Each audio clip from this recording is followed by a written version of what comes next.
Okay, start करें। दोस्तों, आज हम एक्सरसाइज नंबर 1.1 कॉमर्स का स्टार्ट कर रहे हैं। कॉमर्स का एक्सरसाइज नंबर 1.1 हम स्टार्ट कर रहे हैं। 1.1 हमारा जो एक्सरसाइज है, मैंने ऑलरेडी इसके पहले बेसिक एक्सरसाइज में क्या क्या चीज़ें ज़रूरी है मैंने आपको बता दिया है, आपने देखा होगा। कुछ चीज़ें जो नेक्स्ट एक्सरसाइज में चाहिए वो भी मैंने आपको बता दिया है।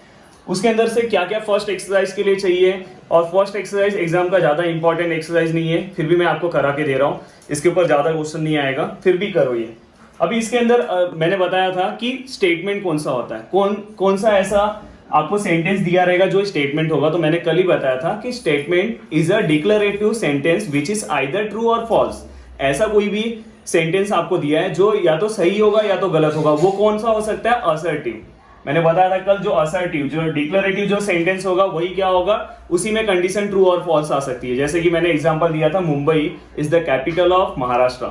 Mumbai is the capital of Maharashtra. तो ये जो कंडीशन है, या तो ये सही भी हो सकता है या तो गलत हो सकता है। तो मतलब ये क्या है? स्टेटमेंट है। बस आपको ये चेक करना है कि ये जो दिया हुआ है इसमें से कौन सा स्टेटमेंट है और कौन सा स्टेटमेंट नहीं है। वो फर्स्ट एक्सरसाइज में बस आपको चेक करना है। और स्टेटमेंट होने के बाद क्या वो जो सही है वो सही बोल रहा है कि नहीं, तो उसका ट्रूथ वैल्यू लिखना है। जैसे Mumbai is the capital of Maharashtra, तो Mumbai is the capital of Maharashtra, ये सही है क्या? कमेंट्स करो, सही है। सही है, नहीं होगा तो आप कमेंट्स करो, या सही होगा तो भी कमेंट्स करो। अगर ये सही है तो इसका ट्रूथ वैल्यू क्या आएगा? टी। अगर ये गलत है तो इसका ट्रूथ वैल्यू क्या आएगा? एफ। हमेशा ट्रूथ वैल्यू को किससे कंसीडर करना? टी लिखना। और अगर ट्रूथ नहीं है तो क्या लिखोगे? एफ लिखोगे। ओके, तो यहां तक समझ में आया। इसके अंदर एक और कंसेप्ट है। एक कंसेप्ट इसके अंदर क्या है? Open sentence. ओपन सेंटेंस बहुत सारे लोगों को समझ में नहीं आता कि ओपन सेंटेंस क्या होता है, तो मैं आज आपको बता रहा हूं ओपन सेंटेंस क्या होगा। एक सिंपल सा एग्जांपल बता रहा हूं। ओपन सेंटेंस ऐसा सेंटेंस होता है जिसके अंदर कुछ ऐसे कंडीशन होते हैं, उसी कंडीशन में हमारा जो स्टेटमेंट है वो राइट हो सकता है, और बाकी कंडीशन में वो क्या हो जाएगा? राइट मतलब ट्रू हो सकता है, बाकी कंडीशन में वो ट्रू नहीं होगा। समझ में आया? अभी जैसे Mumbai is the capital of Maharashtra, ये हर एक कंडीशन में ट्रू है। इसका मतलब ये हर एक कंडीशन में ट्रू है, इसका मतलब ये क्या है? स्टेटमेंट है। बट अगर ये किसी एक कंडीशन में ट्रू होता तो ये क्या हो जाता? Open sentence. जैसे कि मैं बोल रहा हूं, he is clever boy.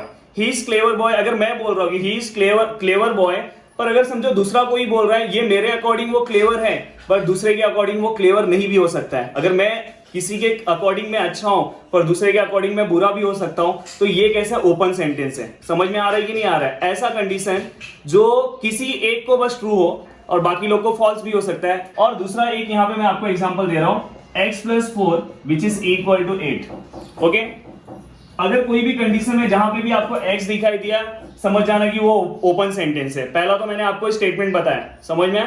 First मैंने आपको स्टेटमेंट बताया था, he is clever boy. He is clever boy, तो वो हो सकता है कि मेरे लिए वो क्लेवर हो, बाकी लोग के लिए ना हो, तो ये ओपन सेंटेंस का एग्जाम्पल है। और दूसरा एग्जाम्पल, इस टाइप के इक्वेशन होंगे। जैसे कि अभी समझो यहाँ पे ये इक्वेशन है x + 4 which is equal to 8। अच्छा, मुझे बताओ यहाँ पे क्या होना चाहिए जब आंसर 8 हो सकता है? तो यहाँ पे हर एक के लिए वैल्यू ट्रू नहीं है, बस एक ही के लिए वैल्यू ट्रू है। किसके लिए? अगर x इक्वल टू यहाँ पे अगर 4 होता तो 4 + 4 कितना हो जाता? 8 हो जाता। तो आपको यहाँ पे समझ में आ गया होगा कि ओपन सेंटेंस क्या होता है। तो ओपन सेंटेंस मतलब, अब मैं आपको एक हिंट बता देता हूं, जहां पे भी अगर x दिखाई दिया, x का ऐसा कोई कंडीशन दिखाई दिया, तो मोस्टली 90% वो ओपन सेंटेंस होते हैं। ठीक है, जिस मतलब कि अभी क्वाड्रेटिक इक्वेशन आया तो उसको मत बोल देना, क्वाड्रेटिक इक्वेशन को ओपन सेंटेंस मत बोल देना। ऐसा कुछ दिखाई देगा जहां इक्वल टू करना है तो वहां पे ये ओपन सेंटेंस रहेगा। अगर यहाँ पे बस वो किसी स्पेसिफिक एक ही वैल्यू के लिए आंसर 8 आ रहा है, सबके लिए नहीं आ रहा है, सब कुछ वैल्यू अगर मैं यहाँ पे 1 पुट करूंगा तो 8 नहीं होता है, तो ये क्या हो जाएगा? Open sentence. तो समझ में आया आपको? ठीक है, अब हम एक्सरसाइज पे आते हैं। पहले मैं कुछ क्वेश्चंस लिखता हूँ। आपके एक्सरसाइज में शायद से बहुत सारे क्वेश्चंस हैं, कुछ 24 या आपके एक्सरसाइज में 25 क्वेश्चन है। तो स्टेटमेंट बस आपको बताना है कि स्टेटमेंट है या नहीं है। तो बाकी के मैं हो सकता है कि उसके अंदर से 5 क्वेश्चन मैं कराता हूँ, बाकी के क्वेश्चन आपको करना है। कुछ भी अगर आपको डाउट आता है तो आप कमेंट्स करना या मुझसे पूछना, तो मैं 5 क्वेश्चन कराता हूँ, बाकी आपको समझ में आ जाएगा। क्योंकि बहुत सारे क्वेश्चन है, बहुत टाइम जाएगा, और ये एक्सरसाइज ज़्यादा इंपॉर्टेंट नहीं है, एग्जाम में ज़्यादा नहीं पूछते। ठीक है, मैं अभी लिखता हूँ फिर आपको दिखाता हूँ। तो यहाँ पे आपको क्वेश्चन दिखाई दे रहे होंगे। मैंने एक्सरसाइज नंबर 1.1 में टोटल 25 क्वेश्चंस है। मैंने आगे के एक्सरसाइज से मैं पूरा क्वेश्चंस कराऊंगा, बट ये एक्सरसाइज ज्यादा इंपॉर्टेंट नहीं, एग्जाम में पूछता ही नहीं। फिर भी मैं आपको करा रहा हूँ, नहीं तो आपको लगेगा सर ने कराया नहीं फर्स्ट एक्सरसाइज। तो जस्ट मैं यहाँ पे 5 क्वेश्चंस मैंने लिखा है, पॉसिबल होगा तो मैं और क्वेश्चंस डायरेक्ट आपसे डिस्कस करूंगा। यहाँ पे अभी यहाँ पे क्या लिखा, a triangle has an side, first question है ट्राइंगल हैज एन साइड। तो हमें क्या करना है, मैंने आपको बोला है कि अगर हमें क्वेश्चन क्या पूछा है, सबसे पहले मैं क्वेश्चन रीड करता हूं। क्वेश्चन यहाँ पे पूछा है, state which of the following sentences are statement. आपको सबसे पहले बताना है कि ये स्टेटमेंट है या नहीं। उसके बाद आपको क्या बताना है, justify your answer if it is a statement. अगर वो स्टेटमेंट है तो आपको अपना आंसर बताना है और write down it's truth value, उसका ट्रूथ वैल्यू आपको देना है। मैंने कल बताया था ना, Mumbai is the capital of, अभी इसके पहले ही बताया, Mumbai is the capital of Maharashtra. तो इसका ट्रूथ वैल्यू क्या आएगा, स्टेटमेंट सही है इसलिए ट्रूथ वैल्यू क्या आएगा, ट्रू। अगर मैं कुछ और बोलूंगा, Kolkata is a capital of Maharashtra, then ये क्या आएगा, ये स्टेटमेंट है सही है, पर इसका जो ट्रूथ वैल्यू है क्या है, फॉल्स है। ये तो स्टेटमेंट रॉन्ग है ना, पर ये स्टेटमेंट है। पर अगर मैंने कोई क्वेश्चन मार्क का, अगर मैंने यहाँ पे इंट्रोगेटिव यहाँ पे स्टेटमेंट सेंटेंस दिया तो वो स्टेटमेंट नहीं रहेगा, एक्सक्लेमेटरी भी स्टेटमेंट नहीं रहेगा, ऑर्डर वाले भी स्टेटमेंट नहीं रहेंगे।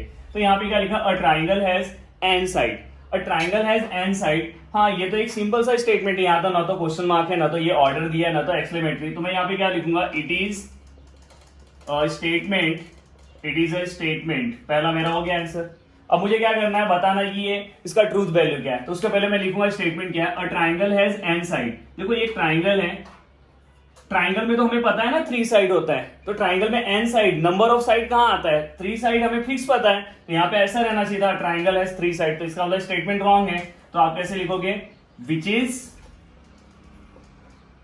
False, which is false. ये जो स्टेटमेंट दिया है, it is an statement, it is a statement which is false, ये क्या है, फॉल्स है। अब लास्ट में हमें क्या करना है, इसका ट्रूथ वैल्यू लिखना है, याद से लिखना, नहीं तो आपका मार्क्स चले जाएगा। तो ट्रूथ वैल्यू, द ट्रूथ, या तो डायरेक्ट ऐसे लिखो, it's truth value, it's truth value is क्या आएगा, बताओ क्या है, विच इज फॉल्स। तो मतलब इसका ट्रूथ वैल्यू क्या है, एफ है, फॉल्स है। फॉल्स मतलब क्या लिखने का, एफ। अगर ट्रू है तो यहाँ पे क्या लिखोगे, टी लिखोगे। तो समझ में आया सबको। Next question, did you eat lunch at, अब यहाँ पे क्वेश्चन मार्क है, तो आपको समझ में आया स्टेटमेंट नहीं है, क्योंकि यहाँ पे क्वेश्चन मार्क आया। तो यहाँ पे डायरेक्ट यहाँ पे क्या लिखोगे, it is not a statement. पर उसके पहले आप लिख दो कि ये कौन सा सेंटेंस है, आपको पता है कौन सा सेंटेंस है, इंट्रोगेटिव। तो यहाँ पे क्या लिखोगे, it is N interrogative sentence and therefore it is not a statement. अगर ये स्टेटमेंट नहीं है तो आपको आगे बताने की जरूरत नहीं है कि इसकी ट्रूथ वैल्यू क्या होगी, क्योंकि स्टेटमेंट जो रहेगा उसी में ट्रूथ वैल्यू आता है, या तो ट्रू और false. 1 is a prime number, 1 is a prime number. Prime number मतलब क्या होता है, प्राइम नंबर मतलब ऐसा नंबर जिसमें खुद के टेबल से क्या होता है, डिवाइड होता है। फॉर एग्जाम्पल 3 हो गया, फॉर एग्जाम्पल 5 हो गया, 7 हो गया, 9 नहीं आएगा, 9 ऑड नंबर है, 11 आएगा, 13 आएगा। और 2 जो है वो इवन प्राइम नंबर होता है, याद रखना। 2 कैसा होगा, इवन प्राइम नंबर, 2 यहाँ पे 2 इवन प्राइम नंबर। समझ में आया कि नहीं। तो यहाँ पे 1 जो है, 1 इज अ प्राइम नंबर, ये रॉन्ग हुआ, 1 इज अ प्राइम नंबर। तो यहाँ पे क्या लिखोगे, 1 जो है कभी भी प्राइम नहीं होगा। ऐसा हमें फिल इन द ब्लैंक्स में आया था एग्जाम में, अगर आपने अच्छे से पढ़ा होगा तो यहाँ पे क्या लिखोगे, सेम ऐसे ही लिखोगे कि ये तो स्टेटमेंट है, क्योंकि यहाँ पे क्वेश्चन मार्क तो नहीं है। तो यहाँ पे क्या लिखोगे, इट इज पहले वाले की तरफ अ स्टेटमेंट, आपने लिखा विच इज क्या आएगा, विच इज फॉल्स। ये फॉल्स है ना, गलत दिया है ना, यहाँ पे 1 तो नहीं रहता prime number. And its truth value क्या आएगा, and its truth value is क्या आएगा, इसका ट्रूथ वैल्यू मुझे बताओ क्या आएगा, बताओ। ऑलरेडी मैंने बताया फॉल्स है, तो ट्रूथ वैल्यू क्या आएगा इसका, F. Next question, give me a compost box. यहाँ पे दिया है give me a compost box. तो यहाँ पे आपको दिया हुआ है क्वेश्चन, तो आप मुझे बताओ ये क्या दे रहे हैं यहाँ पे, ये कौन सा सेंटेंस आएगा, बताओ मुझे। इंपरेटिव, कौन सा सेंटेंस है, इंपरेटिव। दिखाई दे रहा है कि नहीं, कुछ मांग रहा है ना, यहाँ से कंपोस्ट बॉक्स मांग रहा है, तो ये कौन सा सेंटेंस होगा, इंपरेटिव। तो इसका मतलब स्टेटमेंट है क्या, नहीं है। तो आप यहाँ पे क्या लिखोगे, जैसे यहाँ पे लिखे हो, इट इज अ स्टेटमेंट, यहाँ पे it is N interrogative sentence. तो यहाँ पे क्या लिखोगे, यहाँ पे क्या लिखने वाले बताओ मुझे, it is an imperative sentence and therefore it is not a statement. ये आपको लिखना है, कमेंट्स करके आप लिखो। Next question, question number 4, -4 is a irrational number. -4 is a under root of -4। कभी भी under root of -4, under root of -5, under root of -6, कुछ भी दिखाई दिया तो कॉम्प्लेक्स नंबर है। हमने आपको कराया था कॉम्प्लेक्स नंबर। ये -4 कैसे कॉम्प्लेक्स नंबर हुआ यहाँ पे मैं आपको बता रहा हूँ। -4 का ही मतलब क्या होता है 4, और ये माइनस को मैं रूट में लिख रहा हूं, तो ये -4 का 2 आएगा। और ये आपको याद होगा अंडर रूट ऑफ -1 मतलब क्या होता था, आई होता था। क्या होता था, आई। तो ये कौन सा नंबर हुआ, कॉम्प्लेक्स नंबर हुआ। तो ये स्टेटमेंट क्या है, रॉन्ग है। तो आप यहाँ पे कैसे लिखोगे, कैसे यहाँ पे लिखने वाले बताओ मुझे, किसकी तरह लिखोगे, स्टेटमेंट है ये, क्या लिखोगे, इट इज अ स्टेटमेंट, और आगे क्या लिखोगे, विच इज फॉल्स, क्या लिखोगे, which is false, and its truth value is, क्या आएगा इसका ट्रूथ वैल्यू बताओ मुझे। अभी मैंने बताया था कि ये अगर कभी भी रूट के अंदर कोई भी अगर माइनस में नंबर है तो कॉम्प्लेक्स नंबर है, तो इसलिए इसका ट्रूथ वैल्यू क्या आएगा, फॉल्स आएगा। ठीक है, यहां तक समझ में आया आपको। चाहिए तो आप इसका स्क्रीनशॉट ले लो। आपको मैंने ये लिखने को दिया, ये आपको लिखने के लिए मैंने दिया है, ये इंपरेटिव है। ठीक है, इसको आप लिख देना। और चाहिए तो मैं और क्वेश्चंस ले लेता हूं, और भी मैं लिख देता हूं क्वेश्चंस। ठीक है, मैंने आगे के क्वेश्चंस यहाँ पे लिख दिए। इसमें एक मैंने एक्स्ट्रा क्वेश्चन लिखा है, हो सकता है कि वो आपके एग्जाम में आपको आए। यहाँ पे मैं पहले ये क्वेश्चन डिस्कस करता हूँ। Every real number is a complex number. Every real number is a complex number. Complex number मतलब क्या होता है आपको पता है, a प्लस बी आई। ठीक है, इसमें ये वाला पार्ट रियल होता है और ये वाला पार्ट क्या होगा, इमेजिनरी। जो आई के साथ जो पार्ट रहेगा वो इमेजिनरी रहेगा। तो every real number is a complex number. जैसे कि समझो ये 2 है, ये रियल नंबर है, तो ये कॉम्प्लेक्स नंबर है क्या, हाँ है, ये कॉम्प्लेक्स नंबर है ना, क्योंकि अगर मैं इसके आगे 0 आई ऐड करूंगा तो ये कॉम्प्लेक्स हो जाएगा। तो इसका मतलब ये स्टेटमेंट क्या है, सही है। पहले तो आपको समझ में आ रहा है कि ये स्टेटमेंट है। क्वेश्चन मार्क है क्या, यहाँ पे नहीं है, यहाँ पे एक्सक्लेमेटरी है क्या, नहीं है, ऑर्डर भी नहीं है, तो मतलब ये स्टेटमेंट है। तो आप स्टार्टिंग में क्या लिखोगे, यहाँ पे क्या लिखोगे, it is a statement which is true. यहाँ पे क्या लिखोगे, which is true, and its truth value is, क्या आएगा, टी आएगा। तो अभी आपको लिखना है, मैं लिखने वाला नहीं हूं। नेक्स्ट, द नंबर, इसको आपको लिखना है, ये कमेंट्स में आपको लिखना है, अभी लिख के दिखाना है मुझे। The number 2 is the only even prime number. मैंने अभी थोड़ी देर पहले ही बताया था कि 2 एक ऐसा नंबर है कि जो इवन नंबर है और वो क्या है, प्राइम है। बाकी के जितने भी प्राइम नंबर है सब ऑड दिखाई देंगे आपको। तो इसका मतलब ये भी स्टेटमेंट क्या है, राइट है, और ये स्टेटमेंट है, तो वैसे ही आप लिखोगे, मैंने आपको पीछे लिख के दिखा है। नेक्स्ट यहाँ पे क्या है, x² - 6x + 8 which is equal to 0 implies x equal to -4 and x equal to -2। आपको क्या करना है, इसका फैक्टर निकालना है। फैक्टर निकालना आपको आता है, ये मैं रफ कर रहा हूं, रफ करूं, ये देख लो एक बार और अच्छे से। अभी आपको फैक्टर निकालने तो आता है, आपने क्वाड्रेटिक इक्वेशन सॉल्व किया होगा 10th क्लास में, 6x + 8 and which is equal to 0। ठीक है, अभी मैं इसको थोड़ा सा डायरेक्ट सॉल्व कर रहा हूं। यहाँ पे x² है तो मैं यहाँ पे x लिख रहा हूं। पहला साइन क्या है, माइनस, माइनस प्लस माइनस। ऐसा नंबर चाहिए मुझे जिसका मल्टीप्लाई करके क्या आना चाहिए, 8, और उसी नंबर का यहाँ पे क्या प्लस है, तो प्लस करके क्या आना चाहिए, 6 आना चाहिए। तो कौन सा नंबर आएगा, 4 2 जा। कौन सा नंबर आएगा, 4 2 जा। तो अभी यहाँ पे मैंने लिख दिया। लिखने के बाद समझ में आया ना ये सबको, ऐसा नंबर चाहिए जिसका, ये लास्ट वाला नंबर देखना कि जिसका मल्टीप्लाई करके 8 आना चाहिए, और उसके आगे साइन क्या प्लस, तो प्लस करके क्या आना चाहिए, 20 का नंबर आना चाहिए, 6। तो मल्टीप्लाई करके 8 कौन सा आएगा, 4 2 जा, और उसका प्लस करके भी आंसर 6 आता है। तो मैंने यहाँ पे लिख दिया। अब आपको क्या करना है, x - 4 equal to 0, x - 2 equal to 0, then x equal to क्या आ जाएगा 4 एंड x इक्वल टू क्या आ जाएगा 2। दिखाई दे रहा है आपको। और यहाँ पे आपका आंसर क्या है, x equal to -4 and x equal to क्या है, -2। तो मतलब ये आंसर मैच हुआ क्या, नहीं हुआ, तो इसका मतलब ये आंसर क्या है, रॉन्ग है। तो यहाँ पे आप क्या लिखोगे, स्टेटमेंट तो है, हाँ ये स्टेटमेंट है, स्टेटमेंट है, बट इसका जो ट्रूथ वैल्यू आएगा वो क्या आएगा, फॉल्स आएगा, क्योंकि इसके आंसर ये आ रहे हैं। तो समझ में आया आपको। नेक्स्ट इस वाले क्वेश्चन पे आते हैं। ये आपको कुछ याद आ रहा है, ये मैंने अभी थोड़ी देर पहले कराया था। यहाँ पे देखो 5 है, यहाँ पे x है, 9 कब होगा, यहाँ 1 रखूंगा तो 9 होगा क्या, नहीं होगा। 2 रखूंगा नहीं होगा, क्या रखूंगा यहाँ पे तो 9 होगा।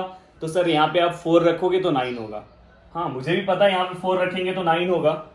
तो ये एक ही कंडीशन है ना, बाकी कंडीशन में ये फॉल्स है। जैसे कि मैंने थोड़ी देर पहले सबसे स्टार्टिंग में मैंने एग्जांपल दिया था, open sentence, he is a clever boy. वो क्लेवर किसी और के लिए हो सकता है पर किसी और के लिए नहीं हो सकता है। तो सेम यहाँ पे कंडीशन है, बस ये ट्रू एक ही के लिए है, बाकी के लिए नहीं है। तो इसलिए क्या आएगा, ये सेंटेंस है क्या, नहीं है, ये सेंटेंस है, ये क्या नहीं है, स्टेटमेंट नहीं है। तो यहाँ पे क्या लिखोगे, यहाँ पे क्या लिखोगे, it is an open sentence, it is an open sentence and therefore it is not a statement. Okay, therefore it is not a statement. Okay, मैंने यहाँ पे टोटल 10 क्वेश्चन ले लिए हैं. बाकी के जो क्वेश्चन है वो आप सॉल्व करो. अगर कुछ भी डाउट होगा तो आप मुझे कमेंट्स करके पूछ सकते हो, या अपने उस कमेंट्स करके आप पूछो. वो जो नंबर होगा क्वेश्चंस का वो लिखो. मैंने बाकी के क्वेश्चन यहाँ पे करा दिए. आपको वैसे समझ में आ गया होगा. अगर ये वीडियो देखने के पहले आप पहले मेरा पहले वाला वीडियो देखो जिसके अंदर मैंने ये बेसिक बताया. ठीक है, तो ये कॉमर्स के लिए स्पेशल वीडियो था. आपका यहाँ पे फर्स्ट एक्सरसाइज खत्म. नेक्स्ट एक्सरसाइज से हम नेक्स्ट एक्सरसाइज की ओर जाएंगे. ठीक है, कॉमर्स के अपडेट पाने के लिए हमारे कॉमर्स के बाकी सब्जेक्ट के भी वीडियो हैं इस चैनल पे. प्लीज इस चैनल को जितना हो सके उतना शेयर करो, सब्सक्राइब करो और लाइक करो. ठीक है, थैंक यू.